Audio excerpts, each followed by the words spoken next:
بسم اللہ الرحمن الرحیم۔ ایسے ہی سچے واقعے سننے کے لیے چینل کو لائک کریں اور سبسکرائب کریں۔ اسلامک چینل کو برقرار رکھنے کے لیے نبی پاک صلی اللہ علیہ وسلم اور ایک اونٹ کا واقعہ۔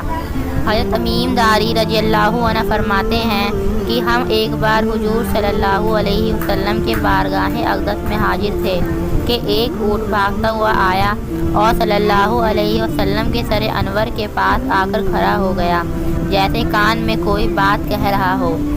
آپ صلی اللہ علیہ وسلم نے فرمایا کہ اے اونٹ پر سکون ہو جا، اگر تو سچا ہے تو تیرا رب تجھے فائدہ دے گا، اگر تو جھوٹا ہے تو تجھے اس جھوٹ کی سزا ملے گی۔ جو ہماری پناہ ہمیں آ جاتا ہے اللہ تعالیٰ بھی اسے امان دے دیتا ہے، اور ہمارے دامن میں بنا لینے والا کبھی نامراد نہیں ہوتا۔ ہم نے عرض کیا یا رسول اللہ صلی اللہ علیہ وسلم، یہ اونٹ کیا کہتا ہے؟ آپ صلی اللہ علیہ وسلم نے فرمایا، اونٹ کے مالکوں نے اسے ذبح کر کے اسے کھا لینے کا ارادہ کر لیا تھا، تو یہ ان کے پاس سے بھاگ آیا۔ تمہارے نبی صلی اللہ علیہ وسلم سے مدد مانگی ہے۔ ہم سبھی گفتگو میں مشغول تھے کہ اس اونٹ کے مالک بھاگتے ہوئے آئے۔ اونٹ کے ان کو آتے ہوئے دیکھا تو دوبارہ حضور صلی اللہ علیہ وسلم کے سر مبارک کے پاس کھڑا ہو گیا۔ اب آپ صلی اللہ علیہ وسلم کے پیچھے چھپنے لگا۔ ان کے مالکوں نے عرض کیا یا رسول اللہ صلی اللہ علیہ وسلم، یہ ہمارا اونٹ 3 دن سے ہمارے پاس سے بھاگا ہوا ہے اور آج یہ ہمیں آپ کی خدمت میں ملا ہے۔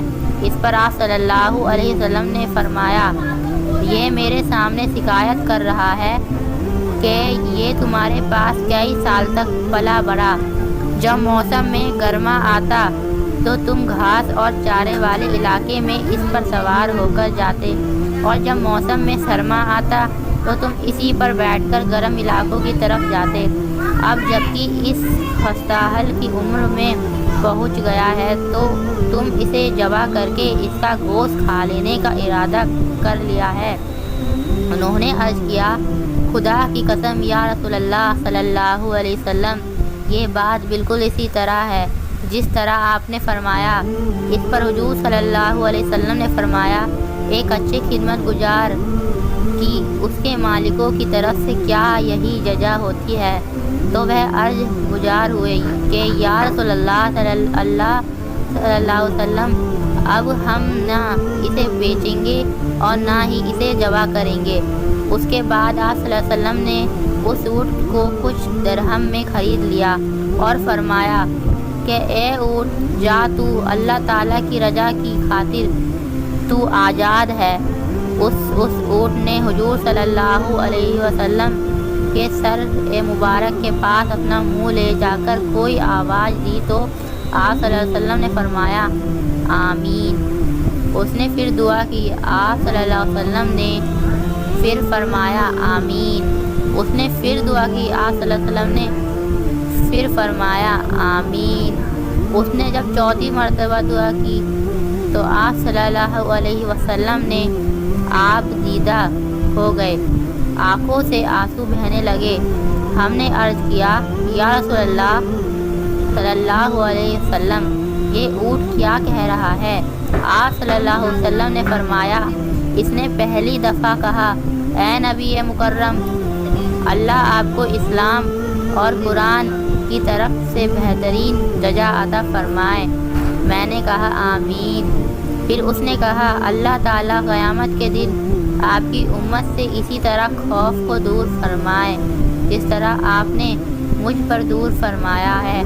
میں نے کہا آمین۔ پھر اس نے دعا کی کہ اے اللہ تعالیٰ دشمنوں سے آپ کی امت کے خون کو اسی طرح محفوظ رکھے جس طرح میرا خون محفوظ فرمایا ہے۔ اس نے پھر کہا ہے اللہ تعالیٰ آپ کی امت کے درمیان جنگ جدا نہ ہونے دے۔ یہ سن کر رونا آ گیا، کیونکہ یہی دعائیں میں نے بھی اللہ تعالیٰ سے مانگی تھی۔ پہلی 3 تو قبول فرما لی، لیکن آخری دعا سے منع فرما دیا۔ جب جبرائیل علیہ السلام نے اللہ تعالیٰ کی طرف سے مجھے خبر دی ہے کہ میری یہ امت آپس میں جنگ کر کے فنا ہوگی۔ جو کچھ ہونے والا ہے قلم اسے لکھ چکا ہے۔ محترم حضرت نبی کریم صلی اللہ علیہ وسلم کے حدیث مبارک میں جو لکھا ہے آج وہ بالکل سچ نظر آ رہی ہے۔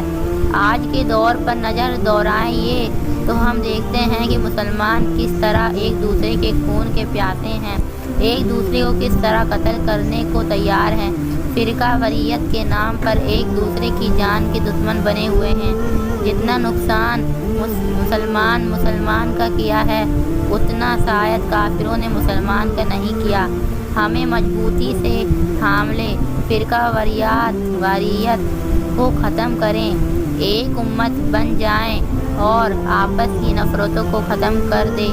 مسلمان کا بھائی ہے، آپس میں پیار اور محبت سے رہیں۔ اللہ تعالی ہم سب کو سمجھنے اور نیک بننے کی توفیق عطا فرمائے۔ اس چینل کو اگر آپ کو یہ ویڈیو پسند آئی تو پلیز لائک اینڈ سبسکرائب کر دیں اسلامی چینل۔